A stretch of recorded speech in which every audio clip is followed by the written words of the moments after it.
Hi guys! This week we are talking mindful eating. Mindful eating is probably my favorite topic of this entire program. I just think it is so important to understand why we eat what we eat, why our eating habits are what they are, and kind of how we got to those eating habits. A lot of us go through life, up and down with weight loss, struggling with weight loss, and you can learn how to eat well, but if you don't understand why you're eating the way you're eating, sometimes it's hard to make those changes. So with mindful eating, it's a two-part topic. So we look at it in the future, which is, thinking ahead, and we think about it the present, which is in the moment.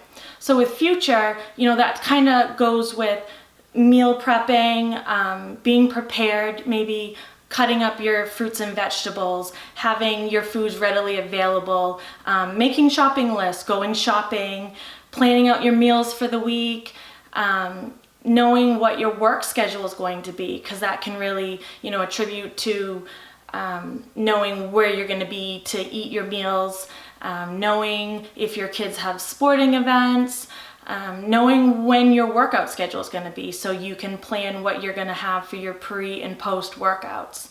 And then when we talk about present and, in the moment, that's more, asking yourself, what are you eating? Why are you eating the foods that you're eating? Are you bored? Are you tired? Are you stressed? Are you eating because you're out at a function? When are you eating? Are you eating late at night? Are you eating, in the car? And just, how you're eating. Are you eating super fast? Are you eating, like I said, in the car? Are you eating at a sporting event? So all these questions kind of give us some answers.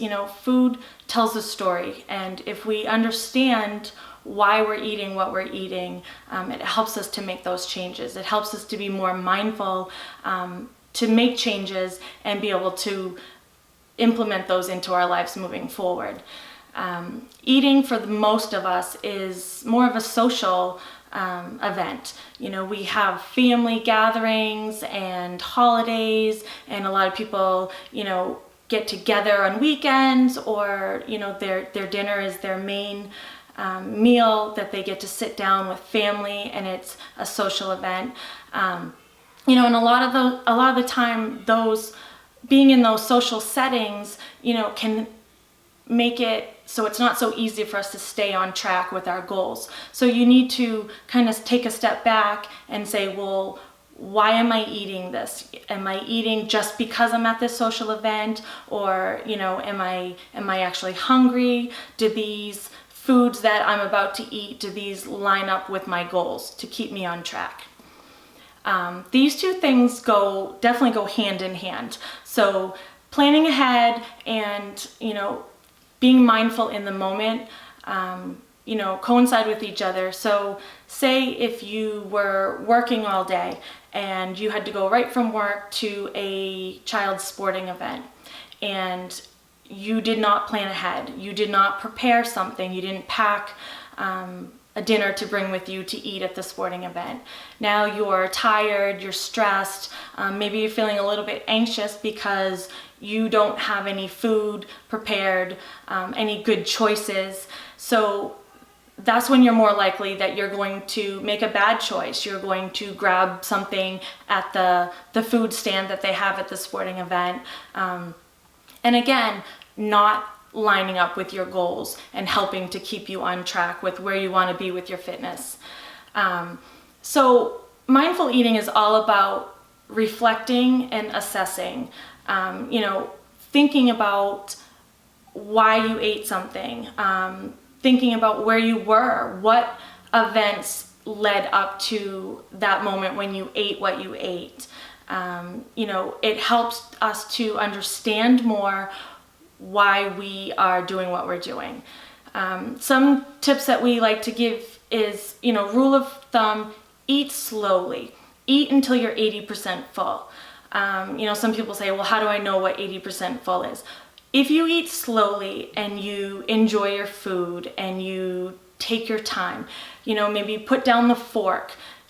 Talk to loved ones if you're sitting down at dinner. Sometimes dinner is the only meal of the day that people get to spend time with family and, you know, kind of reflect on their days and, you know, talk and kind of get to spend that time together.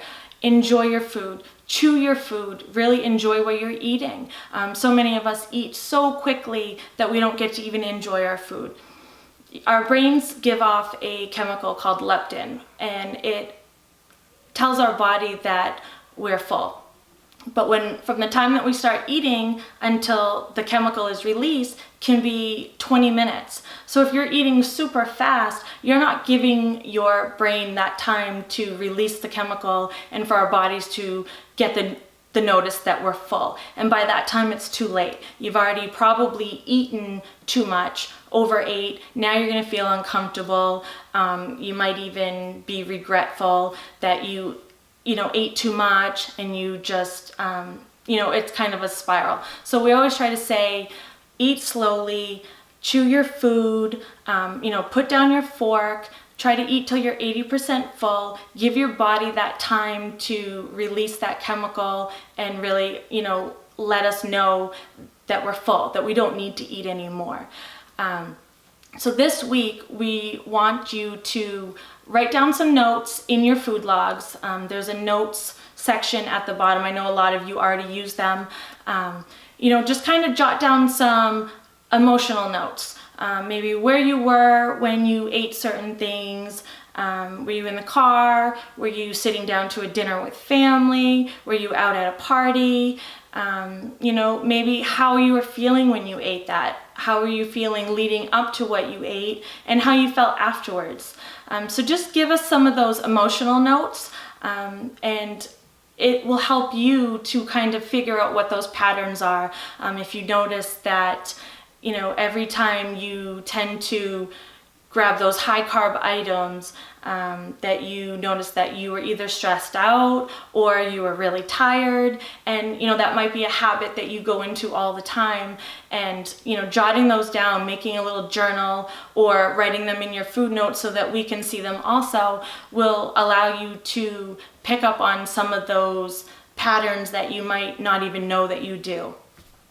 So let's work on that this week, and just have a great week, everyone. Bye, guys.